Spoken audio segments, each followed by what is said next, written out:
नमस्कार प्रिय भक्तों। आज हम आप लोगों को एक चिड़िया की कहानी सुनाएंगे जो कि शास्त्रोक्त कहानी है। इसका जिक्र शिव पुराण में भी मिलता है। ये इतनी पवित्र कहानी है, अगर आप इसको सुनते हैं, सुनने मात्र से ही आपका कल्याण होगा। शिव जी आप पे कृपा बनाए रखेंगे।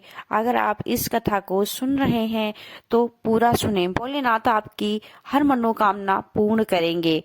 एक नगर था, वहाँ एक सेठ सेठानी रहा करते थे। उनके वहाँ धन धान्य की कोई कमी नहीं थी। उनके वहाँ काफी नौकर चाकर और बहुत ही बड़ी हवेली बनी हुई थी।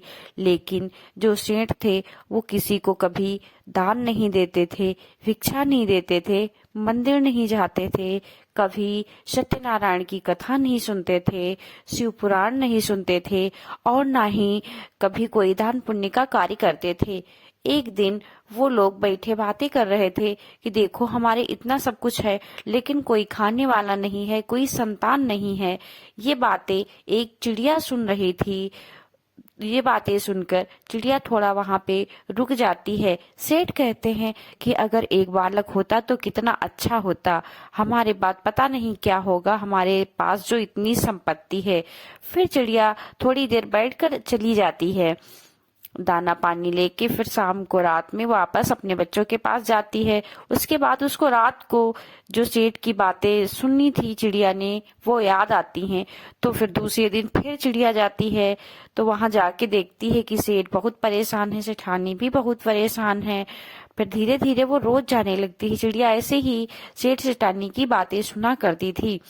एक दिन सेठानी ने देखा कि चिड़िया रोज आती है तो चिड़िया से सेठानी जी को थोड़ा सा लगाव हो जाता है। तो सेठानी चिड़िया को दाना पानी देने लगती हैं।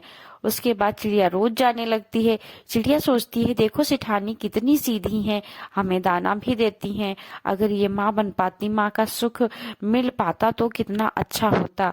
चिड़िया बहुत परेशान होती है। तो चिड़िया फिर चिरोटे से कहती है कि आप यहाँ देखिए, मैं बाहर थोड़ा काम से जा रही हूँ।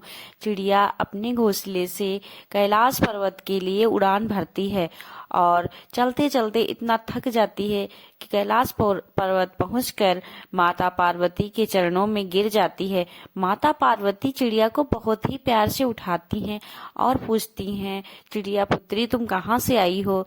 तो चिड़िया पूरा हाल बताती है और चिड़िया कहती है कि आप सेठ सेठानी की मनोकामना पूर्ण कर दें तो बहुत ही अच्छा होगा। चिड़िया की बातें सुनकर माता पार्वती को दया आ जाती है। वो शिव जी से कहती हैं कि देखिए क्या सेठ के भाग्य में कोई पुत्र सुख है? जब शिव जी ध्यान लगाकर देखते हैं तो कहते हैं कि सेठ के भाग्य में कोई पुत्र सुख नहीं है। लेकिन माता पार्वती की जिद करने पर शिव जी कहते हैं ठीक है, आप चिड़िया से कह दो, अगर सेठ दान धर्म पुण्य आदि करना शुरू करेंगे तो ही उनके जो बालक होगा वो दीर्घायु होगा, नहीं तो वो अल्पायु होगा। तो पार्वती जी कहती हैं ठीक है। चिड़िया को वो सारा हाल बताती हैं। चिड़िया कहती है कि मैं पूरा प्रयास करूंगी, सेठ सेठानी धर्म के मार्ग पे चलें, दान पुण्य करें और पूजा पाठ करना शुरू करें, संतों की सेवा करना शुरू करें। चिड़िया खुशी खुशी अपने घोंसले में वापस आ जाती है। चिड़िया बहुत खुश होती है कि सेठ के भी अब कोई न कोई संतान होगी और उसको अच्छा अच्छा खाने को मिलेगा और जो गिर जाया करेगा वो मैं अपने बच्चों के लिए ले आया करूंगी। 9 महीने के बाद सेठ के वहां बहुत ही सुंदर पुत्र का जन्म होता है। धीरे धीरे पुत्र बड़ा होने लगता है। सेठ के वहां बहुत ही खुशी का माहौल होता है। सब सेठ सेठानी बहुत खुश होते हैं। चिड़िया भी बहुत खुश थी। लेकिन बच्चा धीरे धीरे बड़ा हो रहा था। अब बालक 5 वर्ष का हो चुका था। चिड़िया को अब फिर चिंता होने लगी। सेठ सेठानी ने कोई धर्म का काम करना नहीं शुरू किया। चिड़िया बहुत परेशान हो गई। फिर चिड़िया एक दिन अपने बच्चों से कहती, अब उसके बच्चे भी बड़े हो चुके थे, तो उसने बच्चों से कहा, आप लोग यहाँ रहो, मैं थोड़े दिन के लिए बाहर जा रही हूँ। चिड़िया फिर कैलाश पर्वत के लिए उड़ान भरती है और चलते चलते पार्वती के पास पहुंच जाती है। माता पार्वती चिड़िया को देखकर बहुत खुश होती हैं और पूछती हैं, चिड़िया बेटी तुम यहाँ?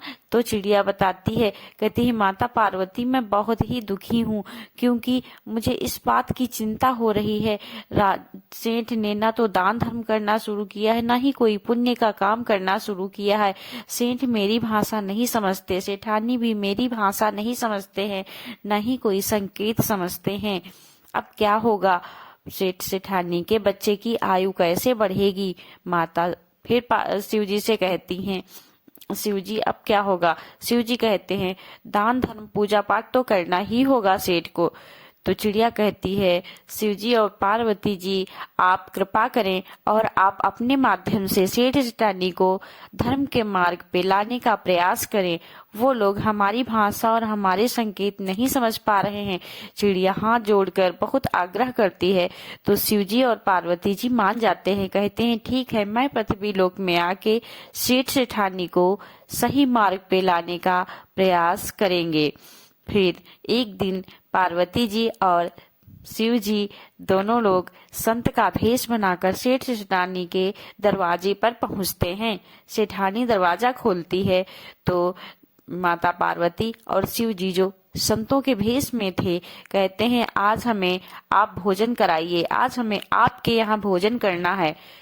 तो सेठानी सुनती रहती है। तो शिव जी कहते हैं, अगर आपने हमें भोजन नहीं कराया तो हम श्राप देंगे। सेठानी हाथ जोड़कर कहती है, नहीं नहीं, श्राप मत दीजिए, हम आपको भोजन कराएंगे। तो माता पार्वती और शिव जी जो संत के भेष में थे उनको अंदर ले जाती है, बहुत ही प्यार से बहुत अच्छा अच्छा भोजन बनाती हैं और पार्वती और शिव जी को थाल परोस कर देती हैं। वो बच्चा भी आंगन में टहल रहा था, कहीं माता पार्वती को पूरी देता, कहीं शिव जी को पूरी देता, कहीं मिठाई उठा के लाता, कहीं कुछ देता आके खाने के लिए, कहीं कुछ डाल के चला जाता। माता पार्वती बच्चे को देखकर बहुत ही खुश हो रही थी और सोच रही थी, देखिए शिव जी का प्रसाद है तो कितना नटखट बच्चा है। फिर भोजन करने बहुत ही प्यार से भोजन किया। पार्वती और शिव जी जो संत के रूप में थे वो चलने लगे, तो सेठ सेठानी ने हाथ जोड़कर कहा कि अगर हमसे कोई गलती हुई हो तो हमें माफ करना, तो और मुझे श्राप मत देना। शिवजी ने कहा, गलतियां तो तुमने बहुत की हैं, लेकिन अब तुमको दान धर्म करने होंगे, अच्छे अच्छे कार्य करने होंगे और आपको सद्मार्ग पे चलना होगा, शिवरात्रि का व्रत रखना होगा, पूजा पाठ करना होगा, तभी आपका बच्चा दीर्घायु होगा, नहीं तो आपके बच्चे के ऊपर बहुत बड़ा संकट आ जाएगा। सेठ ने कहा, बाबा आप जो कहेंगे मैं वही करूंगा। फिर सेठ और सेठानी हाथ जोड़कर बहुत ही पश्चाताप करने लगे और कहने लगे, आज तक हमने जो दान धर्म पूजा पाठ नहीं किया है उसके लिए आप हमें क्षमा करें। शिव जी ने फिर बताया, कहा कि जो आपके पुत्र है वो आपके भाग्य में नहीं था, एक चिड़िया के आग्रह और उसके भक्ति भाव के कारण ही आपको ये पुत्र प्राप्त हुआ है। तो सेठ ने कहा, वो कौन सी चिड़िया है? तब तक वो चिड़िया भी आ जाती है। फिर शिव जी सेठ सेठानी और चिड़िया को दर्शन देते हैं। सेठ और सेठानी शिव जी के दर्शन पाकर धन्य हो जाते हैं। चिड़िया भी बहुत खुश होती है और फिर सेठ सेठानी पूजा पाठ करने लगते हैं, धर्म के कार्य करने लगते हैं और चिड़िया ये सब देखकर बहुत खुश होती है। शिव जी भी अपने कैलाश पर्वत वापस चले जाते हैं। पता है वो कौन सा दिन था जिस दिन शिव जी सेठ सेठानी के वहां आए थे? वो शिवरात्रि का दिन था। सेठ सेठानी के भाग्य शिव जी के दर्शन पाके खुल गए। जो भी शिव की भक्ति करता है शिव जी उस पे इसी प्रकार कृपा करते हैं। भक्तों, इसी के साथ ये चिड़िया की कहानी समाप्त होती है। वीडियो में अंत तक बने। धन्यवाद।